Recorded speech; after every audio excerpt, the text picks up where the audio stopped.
नवरात्रि का 5वां दिन यानी कि देवी स्कंद माता की आराधना का दिन। मां के 5वें स्वरूप का ये नाम उन्हें भगवान कार्तिकेय से मिला है।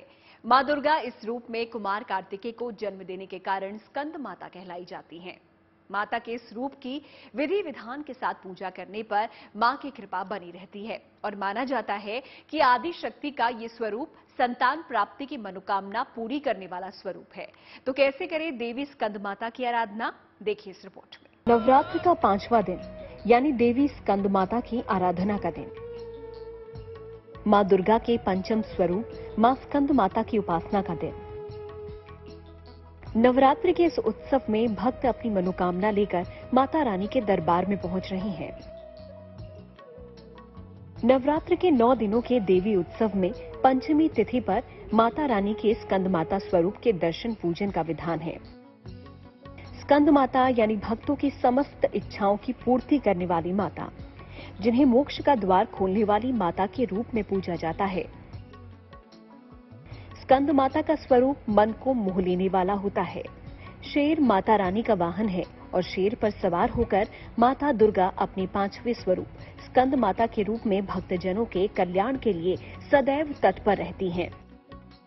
नव दुर्गा का जो 5वां स्वरूप है वो स्कंद माता का है। शैल पुत्री से ये स्वरूप शुरू होता है और सिद्धिदात्री माता के स्वरूप पर जा करके नव दुर्गा का समापन होता है।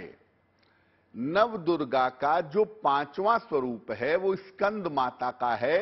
इन्हें स्कंद माता इसलिए कहते हैं क्योंकि स्कंद कहते हैं कार्तिकेय को, और कार्तिकेय की माता होने के कारण इनको स्कंद माता कहा जाता है।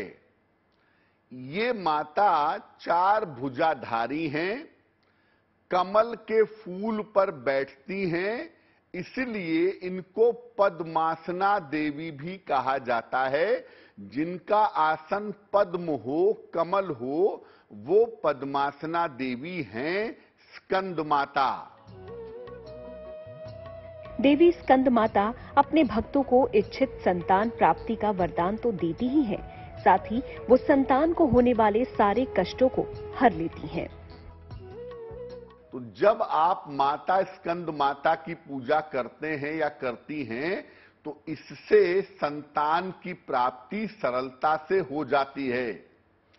इसके अलावा ऐसा भी हो सकता है कि संतान तो जीवन में हो, लेकिन संतान की तरफ से कोई कष्ट हो, कोई दिक्कत हो, तो उसका भी निवारण, उसका भी अंत स्कंद माता की पूजा से हो सकता है। स्कंद माता की जब आप पूजा करते हैं तो स्कंद माता की पूजा में पीले फूल अर्पित करने चाहिए। गेंदे के फूल या कोई भी पीला फूल स्कंद माता को अर्पित करें और इन्हें पीली चीजों का भोग लगाएं, पीली चीजें इन्हें समर्पित करें। अगर पीले वस्त्र धारण करके स्कंद माता की पूजा पीली चीजों से की जाए तो पूजा के परिणाम बहुत शुभ होंगे।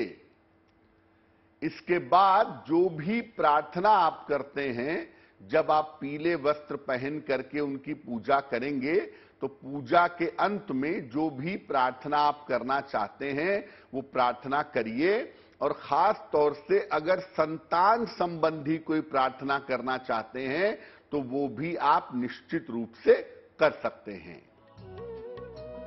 अगर आप मां स्कंद माता को विशेष प्रसाद अर्पित करेंगे तो मां और भी प्रसन्न हो जाएगी। तो नवरात्र के 5वें दिन माता को केले का भोग लगाना सबसे ज्यादा शुभ होता है और केले का भोग लगा करके इसको प्रसाद के रूप में ग्रहण करना चाहिए।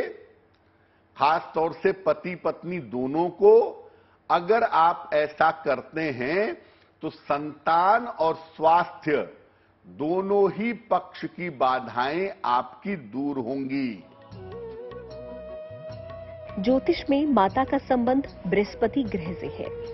मां स्कंद माता की पूजा से बृहस्पति मजबूत होता है। बृहस्पति से जुड़ी हुई तमाम तरह की समस्याएं दूर होती हैं। तो इस नवरात्र की पंचमी तिथि आप भी पीले वस्त्र धारण कर देवी मां को लगाइए केले का भोग और मां को कर लीजिए प्रसन्न। Bureau report, good news today.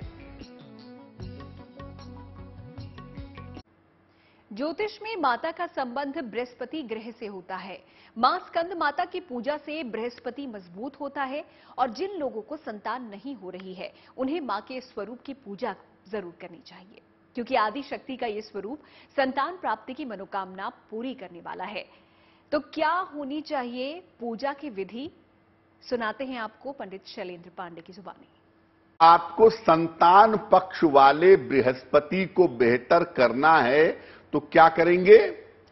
पीले वस्त्र धारण करके स्कंद माता के सामने बैठिएगा, स्कंद माता को पीली चीजें अर्पित करिएगा, पीली चीजों का भोग लगाइएगा और इसके बाद पहले स्कंद माता को प्रणाम करके उनसे कृपा प्राप्त करने की प्रार्थना करिएगा और इसके बाद आप स्कंद माता के समक्ष बैठ करके बृहस्पति के एक मंत्र का जप करेंगे।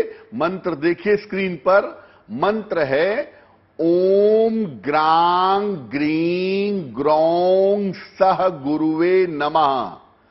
ओम ग्रां ग्रीं ग्रौं सह गुरुवे नमः। इस मंत्र का जप करेंगे और इसके बाद स्कंद माता से प्रार्थना करेंगे कि आपका बृहस्पति ग्रह बेहतर हो जाए। बृहस्पति की वजह से संतान नहीं हो पा रही है तो संतान की प्राप्ति हो जाए, और अगर संतान है लेकिन संतान को कष्ट है या संतान की तरफ से कष्ट है तो वो कष्ट भी निश्चित रूप से दूर होगा और आपका बृहस्पति मजबूत होना शुरू हो जाएगा।